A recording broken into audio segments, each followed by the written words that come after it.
Right, అయితే కొంచెం చూడమ్మా. ఈసారి రెండు చెప్పుకుందాం. కొన్ని సమూహాలు గ్రామాలు, కొన్ని గ్రూపులు అలియా సమూహాలు ఏంటమ్మా?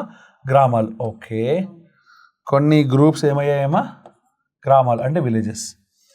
ఏ అడవి నగరం కాదమ్మా. ఇక్కడ నగరం అనేది కొత్తగా వచ్చింది, అవునా కాదా? సో అడవి అనేది కొత్తగానే వచ్చింది. రెండు కొత్తగా వచ్చినప్పుడు ఇక్కడ ఇంటర్ప్రిట్ చేయలేను, అవునా కాదా? దాని అర్థం ఏంటి తెలుసా? నెక్స్ట్ స్టేట్మెంట్స్లో ఎక్కడో వీటితో లింక్ ఇస్తాడని అర్థం. సో నేను డైరెక్ట్గా అది గీయకుండా నెక్స్ట్ వన్ చదువుతున్నా.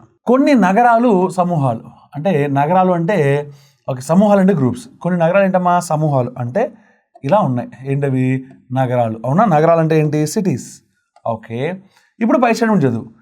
ఏ అడవి నగరం కాదు అంటే నగరానికి అలియాస్ సిటీకి ఓకే అలియాస్ అడవి అంటే ఫారెస్ట్కి మధ్య సంబంధం ఉందా? లేదా? లేదు. అంటే వీళ్ళిద్దరి మధ్య ఎటువంటి రిలేషను లేదు. Okay good. ఇప్పుడు చెప్పు, వాడు ఏమన్నాడు? కనీసం కొన్ని. అమ్మ కనీసం అంటే అట్లీస్ట్, అవునా కాదా? అది ఉన్నా లేకపోయినా ఒకటే అనుకున్నాగా, తీసేద్దాం. కొన్ని నగరాలు గ్రామాలు. నగరం అంటే ఇది, గ్రామం అంటే విలేజ్. ఇది ఏమన్నా సంబంధం ఉందా? లేదు. ఇది పాజిటివ్ కంక్లూజనా నెగిటివ్ కంక్లూజనా? Positive conclusion. అంటే బేసిక్ డయాగ్రామ్ ప్రకారం చెప్తే సరిపోద్దిగా. బేసిక్ డయాగ్రామ్ ప్రకారం రిలేషన్ లేదు, వీడియో ఉందంటున్నాడు అంటే first one is wrong, fix అయిపోయా. నెక్స్ట్ వన్, కనీసం కొన్ని సమూహాలు అడవులు కావు. కొన్ని సమూహాలు అంటే గ్రూప్సేగా, అంటే ఏం కావంట? ఫారెస్ట్ కావంట.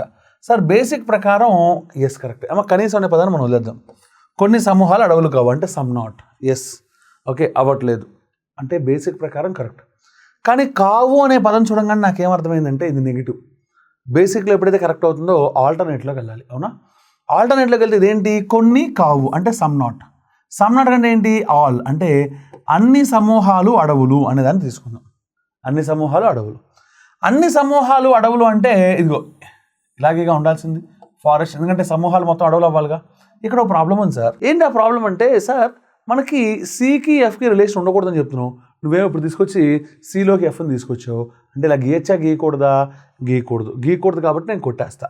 అంటే ఇది ఆల్టర్నేట్ ప్రకారం వర్కౌట్ కావట్లేదు సార్. ఆల్టర్నేట్ ప్రకారం వర్కౌట్ కావట్లేదు అంటే ఒరిజినల్ స్టేట్మెంట్ ఈజ్ కరెక్ట్, అవునా కాదా? అంటే సెకండ్ వన్ ఈజ్ ట్రూ. ఓకేనా? So first one wrong, second one true. అంటే ఓన్లీ 2 follows. ఓకేనా?